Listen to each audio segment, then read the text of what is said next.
Warm greetings to everyone from Würzburg, Germany. My name is Juniper Hill, and I'm going to talk to you today about sustaining local traditions through transformation using examples from my research on music revivals in Finland. Music cultures inevitably undergo many cycles of change. Some of these transformations may be indirect results of larger social processes. For example, in Finland, imperialism, religious proselytization, migration, urbanization, industrialization, mass media, and digitalization have led and continue to lead to declines in many folk music practices, as well as to the popularization of new and renewed musical styles. Other transformations are the direct result of intentional strategies to control change, such as Finland's nationalist movement and numerous revival endeavors. Revival efforts are a conscious response to change. Most urban folk music today exists in a revival or post-revival state. Caroline Bithell and I define music revival as an effort to perform and promote music that is valued as old or historical and is usually perceived to be threatened or moribund. However, despite their rhetoric and pretense of preserving or restoring the old, revivalists always end up transforming what they're reviving and creating something new. Sometimes they impose a conservative, regressive pattern or try to assert stasis and purity as a reaction against modernization, intercultural hybridization, or outsider influence. Other times, revival movements are a form of cultural activism that uses elements from the past to legitimate change and even significant innovation. In Finland, multiple cycles of revival activities have reimagined the past in new ways to create both sociocultural and artistic alternatives in the present. Borrowing from the past is useful in many ways. It provides inspiration and source materials. The sense of historical continuity provides legitimacy and authority when departing from contemporary norms. It allows change to be disguised as conservatism and preservation. Elements from the past are always chosen selectively. This is partly of necessity, but what is selected is shaped by contemporary aesthetics and values and is often strategically focused to support the agenda of the revivalists. Thus, we see the past reimagined and re-represented in many different ways by different groups in different revival cycles.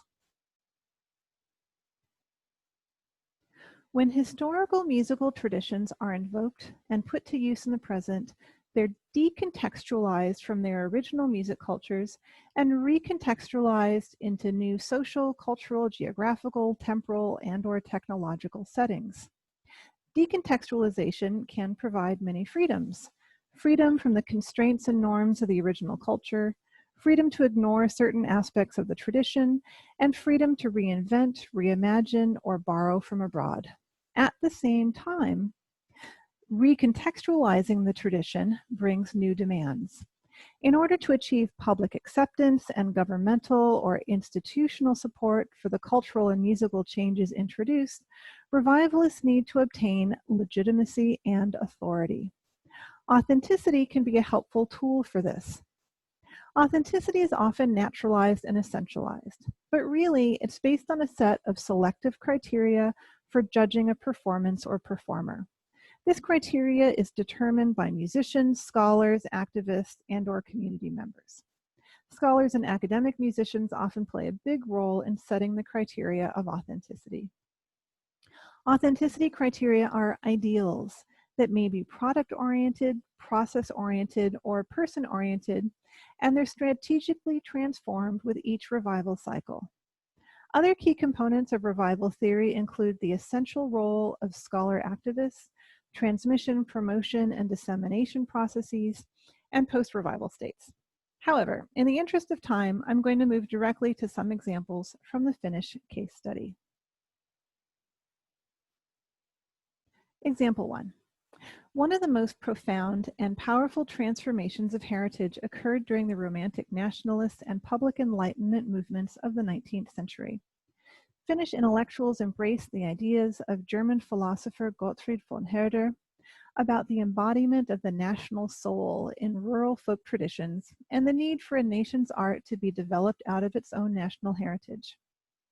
Depicted here is the most famous collector, medical doctor Elias Lönnrot, who traveled across the Finnish countryside collecting oral narrative songs, which he famously compiled into the written national epic, the Kalevala. Lönnrot did much more than collect and compile, however. He was a creative singer-poet himself who did his best to enter into the runa song tradition and transform it to be both accessible and palatable to a new audience. Example 2. While the Romantic nationalist creative heritage activities focused on song, the Pelimani folk music revival focused on instrumental music. It took off in the 1960s and continues to a certain extent today.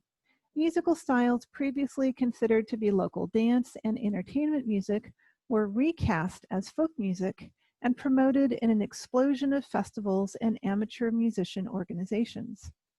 These events helped to rejuvenate rural culture and rural economy that had been depleted by intense urbanization.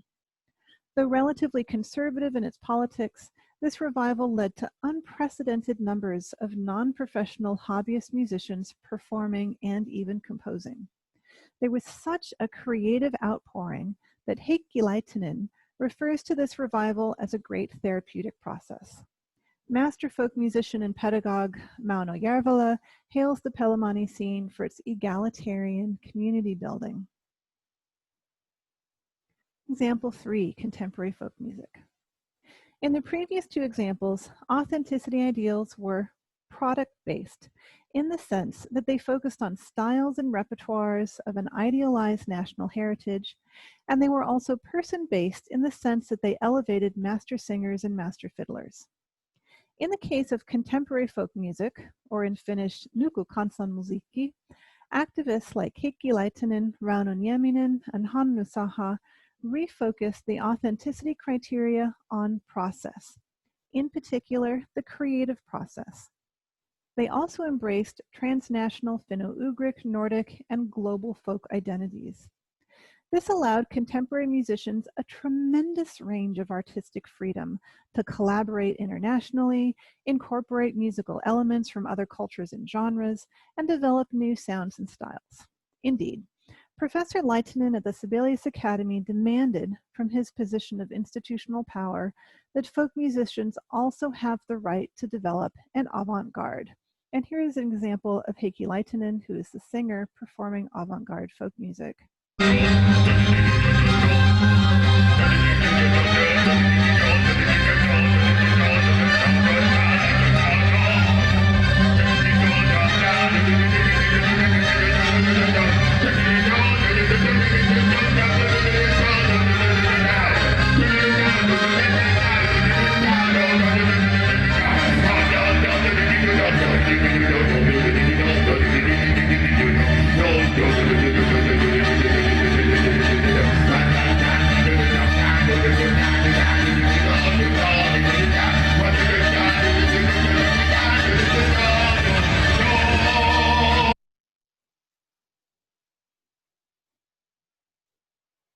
Whereas the new contexts of the Romantic nationalist revival were written literature and national school curricula, and the new Pelimani revival contexts were festivals and amateur clubs, the significant new contexts of the contemporary folk music scene are the commercial world music industry, the academy, and artsy urban venues.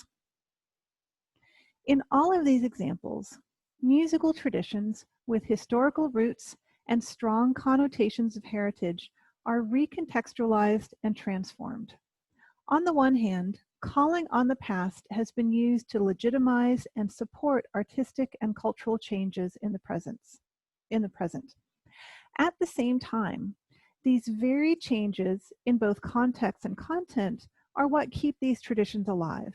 When artists, scholars, and artists recontextualize and transform traditions, they adapt them to meet local needs and contemporary aesthetics. It is these processes of creative revival and transformation that keep local traditions alive and sustainable. Thank you very much for your attention. I hope to hear about how these perspectives resonate with your experiences. More details about revival theory and transformations and creativity in Finnish folk music can be found in the Oxford Handbook of Music Revival and Becoming Creative.